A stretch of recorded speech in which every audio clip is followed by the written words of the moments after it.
Changer de vie, passer 30 ans, mes 5 conseils que je peux te donner. Je m'appelle Damien Bouvier, je suis expert emploi et reconversion professionnelle.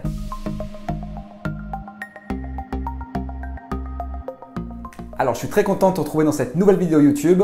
Si tu ne me connais pas encore, sache que je suis passé avec le temps, force des choses. On va dire que je suis devenu un expert au niveau de la recherche d'emploi, au niveau des entretiens d'embauche et aussi en reconversion professionnelle. Pour faire très court, j'ai 19 recherches d'emploi concluantes à mon actif.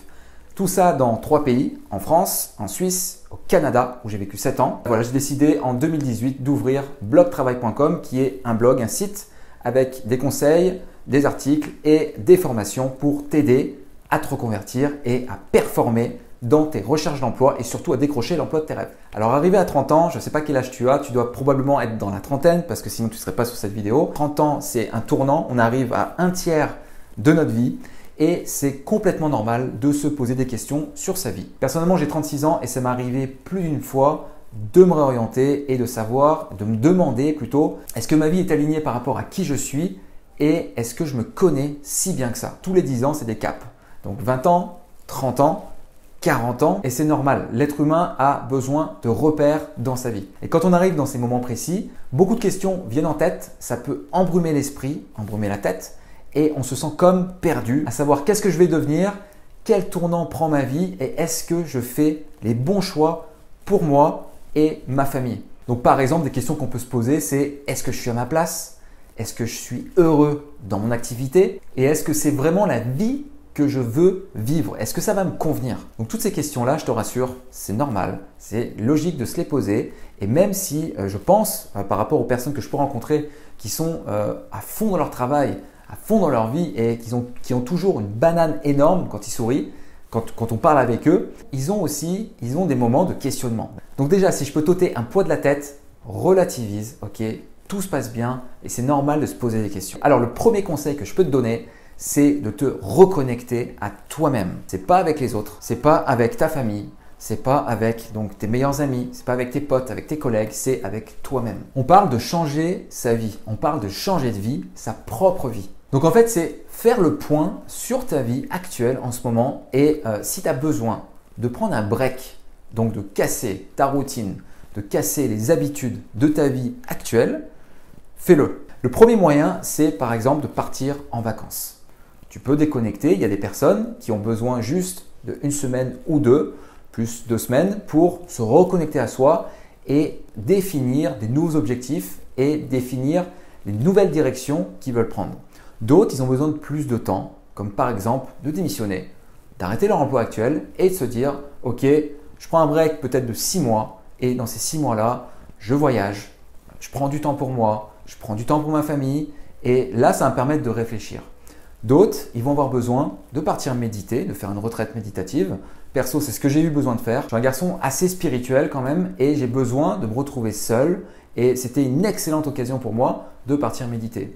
Donc en fait, si tu veux, tu as plein de moyens différents de pouvoir te reconnecter. Donc écoute bien ce que tu as en toi, au fond de toi et tu sauras trouver les bonnes réponses, tes bonnes réponses. Un autre conseil que je peux te donner, le numéro 2, c'est pratiquer la gratitude.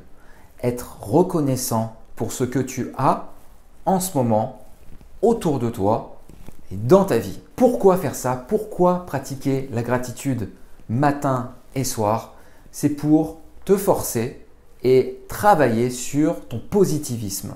Ça va te faire, que tu le veuilles ou non, ça va te faire positiver sur ta vie et surtout relativiser la vie en te disant « Ok, en ce moment, j'ai envie de changer de vie, je veux changer ma vie, mais je dois aussi bien réaliser que ce que j'ai en ce moment, ok, ça peut être le toit au-dessus de moi, ça peut être ce que j'ai dans mon assiette, ça peut être ma voiture, ça peut être d'avoir la chance d'être dans un pays où il n'y a pas de guerre. Et puis surtout, tu as ta famille, tu as tes amis, tu as des gens qui t'aiment, qui sont là pour toi. Donc quand tu pratiques cette gratitude, c'est ton esprit va voir la vie différemment, ton quotidien va complètement changer et se modeler d'une certaine manière. Ça veut dire que tu court-circuites ton esprit pour tasser les pensées qui sont négatives et laisser place à ce qui est de positif. Parce que dans ta vie, et même pour n'importe quoi, travailler sur le positif, ça donne de très bons résultats. Alors que si tu travailles, tu te focuses dans ta tête beaucoup sur le négatif, tu ne vas pas avancer très vite. Aussi te dire waouh, tu as une chance d'être en vie, tu as une chance d'être en santé, de te réveiller tous les matins et que tu as déjà accompli plein de choses sur Terre, que tu le veuilles ou non, tous les jours tu accomplis des choses. Et même si tu t'en rends pas compte, d'y réfléchir et d'y penser, même de les écrire ces choses-là, donc comme je te disais matin et soir, ça va développer un positivisme et une manière de voir la vie complètement différente. J'ai commencé à découvrir, à pratiquer la gratitude début d'année et ça a vraiment radicalement changé ma vie. Donc je te conseille non pas de tester, mais de le faire. Fais-le matin et soir. Tu écris sur ton téléphone, ça te prend même pas peut-être une minute et tu notes ce pourquoi tu as de la gratitude. En quoi tu es reconnaissant aujourd'hui dans ta vie. Et tu vas voir, tu entraînes ton cerveau à penser positif et c'est fantastique. Troisième conseil que je peux te donner, c'est d'arrêter de te comparer aux autres. Comparer sa vie aux autres. Ça, ce que tu fais encore, c'est de l'auto-sabotage.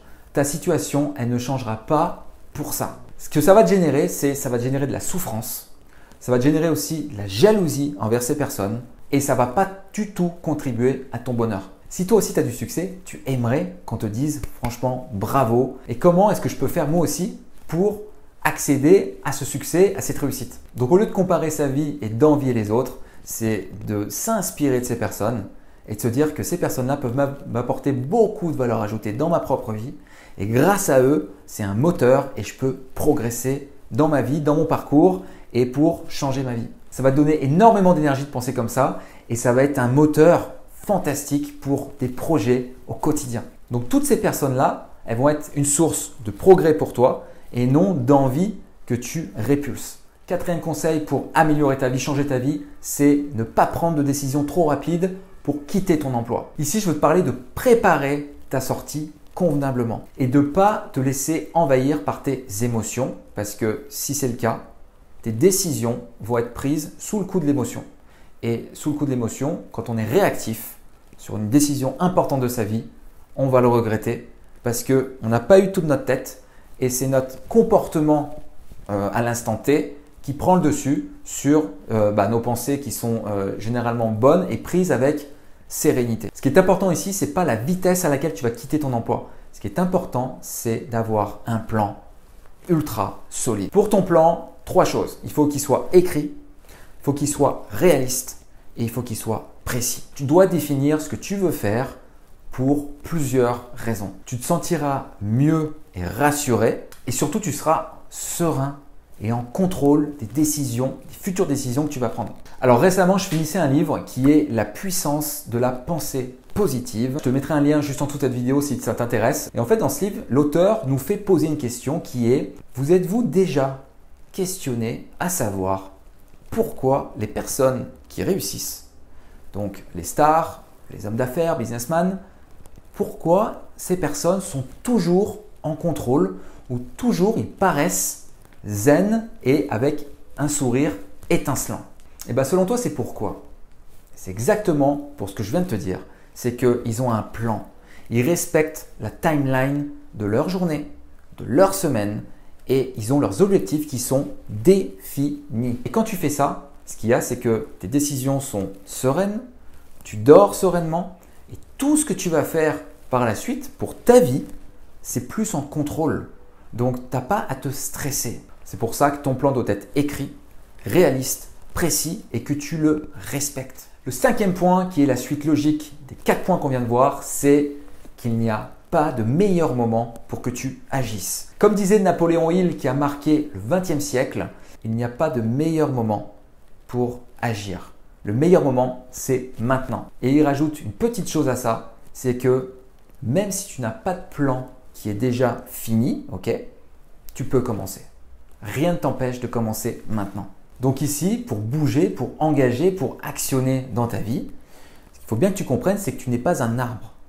Un arbre, ça a de la vie comme toi, mais un arbre, il est à un point statique, il ne peut plus bouger, c'est fini. Il va bouger en hauteur pour se développer, mais toi, à la différence d'un arbre, c'est que tu peux bouger. Tu es en mouvement et tu peux faire ce que tu veux. Donc si tu veux, tous les jours, tu vas ajouter une pierre à l'édifice. C'est comme un bâtiment. Si ça se trouve, tu vis en appartement, dans un immeuble ou dans une maison, cet immeuble, ce bâtiment ne s'est pas construit en un jour. Eh bien, tes actions, c'est exactement pareil. Progressivement, tous les jours, tu vas rajouter une petite action. Même si c'est 1 heure par jour de ton temps, c'est 1 heure par jour. À la fin de la semaine, ça fait 7 heures. En un mois, ça fait 28 heures. Donc, si tu veux, tu progresses tous les jours. Et si tous les jours, tu décides de prendre des actions pour ta vie, pour qu'il y ait vraiment du changement, tu peux le faire. Rien ne t'empêche de le faire. Alors si en ce moment tu te sens complètement perdu, tu as des millions de questions qui te viennent en tête continuellement 7 sur 7, tu ne te sens pas bien, tu es oppressé, tu es stressé, j'ai mis en place sous cette vidéo un lien, tu cliques dedans et tu vas me donner tes coordonnées. Et suite à ça, on va s'entretenir toi et moi par téléphone. Pendant 30 minutes, tu vas me raconter ce que tu vis. Tu vas me raconter vraiment quels sont tes irritants, tes freins, ce qui se passe dans ta tête par rapport à ce que je fais, mon activité. Je peux fort probablement t'aider. C'est offert, c'est 30 minutes, donc n'hésite surtout pas, tu t'inscris juste là. Je te dis à très vite dans une prochaine vidéo. Prends bien soin de toi et n'hésite pas si tu as des questions, je suis là. Ciao, ciao!